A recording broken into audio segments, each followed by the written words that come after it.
Assalamualaikum, kembali lagi bersama Miss Natalia pada video pembelajaran kimia. Pada video kali ini kita akan membahas mengenai korosi. Apa yaitu korosi? Yuk kita bahas bersama-sama. Sebelumnya kita bahas terlebih dahulu untuk kompetensi dasar yang perlu diraih, yaitu menganalisis faktor-faktor yang mempengaruhi terjadinya korosi dan cara mengatasinya, kemudian mengajukan gagasan untuk mencegah dan mengatasi terjadinya korosi. Adapun tujuan pembelajaran kita, peserta didik dapat menganalisis faktor-faktor yang mempengaruhi terjadinya korosi, serta dapat merancang dan melakukan percobaan sederhana dari rumah tentang faktor-faktor yang mempengaruhi terjadinya korosi. Adapun topik yang akan kita bahas yaitu mengenai proses terjadinya korosi. Dalam kehidupan sehari-hari, kita sering menjumpai alat-alat berbahan dasar logam, seperti paku, alat-alat bangunan, jembatan, rel kereta api, pagar rumah, dan lain-lain. Pada mulanya, alat-alat tersebut terlihat mengkilap, namun lama-kelamaan alat-alat tersebut mengkarat dan mengalami kerusakan. Hal ini disebabkan karena adanya proses elektrokimia yang membuat kerusakan pada logam. Secara awam, peristiwa ini dikenal dengan istilah perkaratan atau korosi.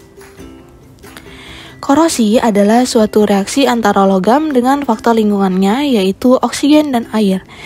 Mekanisme korosi secara umum, logam menjadi anoda dan mengalami oksidasi, sedangkan faktor lingkungan menjadi katoda dan tereduksi. Korosi menghasilkan karat berupa senyawa oksida atau karbonat yang berupa hidrat.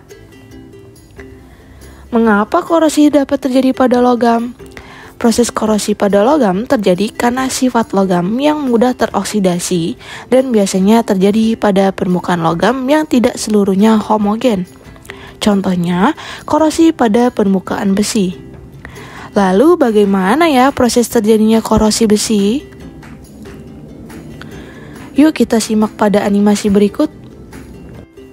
Pada gambar berikut ini terdapat batang besi, kemudian terdapat tetesan air. Jika terjadi kontak antara besi dengan air, maka akan mempercepat proses terjadinya perkaratan.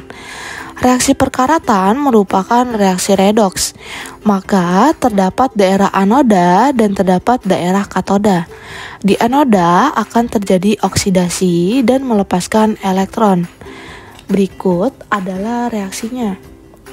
Reaksi yang terjadi pada anoda yaitu oksidasi, yaitu reaksinya Fe menghasilkan Fe2+ plus 2 elektron. Ketika besi melepaskan elektron, artinya besi sudah mengalami kerusakan, maka besi akan berlubang, elektron akan berpindah menuju daerah yang mempunyai banyak oksigen. Dalam hal ini adalah daerah katoda. Terdapat banyak oksigen di udara, yaitu di sekitar katoda akan mengalami reduksi. Oksigen mengalami reduksi dengan senyawa asam akan menghasilkan air atau H2O.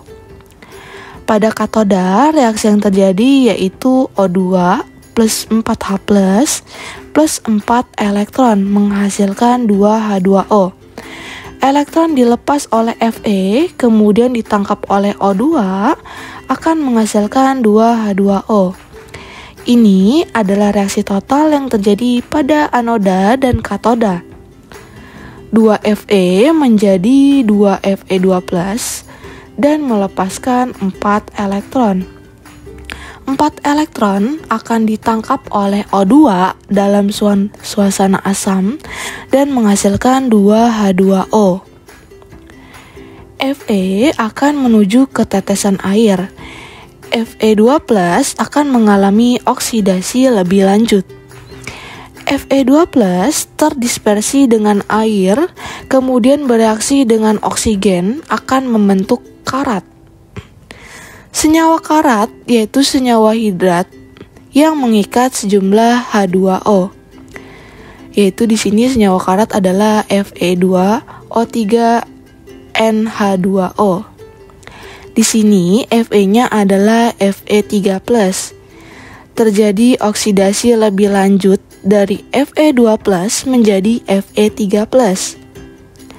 Berikut adalah reaksi perkaratannya, yaitu 2Fe2+ ditambah dengan setengah O2 plus 2 plus N H2O menghasilkan Fe2O3 NH2O plus 4H+. Jadi, di sini ada reaksi redoks yang terjadi di anoda, yaitu reaksi oksidasi, dan terjadi di daerah katoda, yaitu reaksi reduksi. Berikut adalah reaksi totalnya pada anoda dan katoda.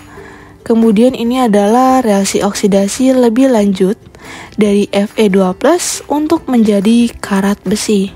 Oke, sekian penjelasan Miss pada video kali ini mengenai korosi atau perkaratan besi.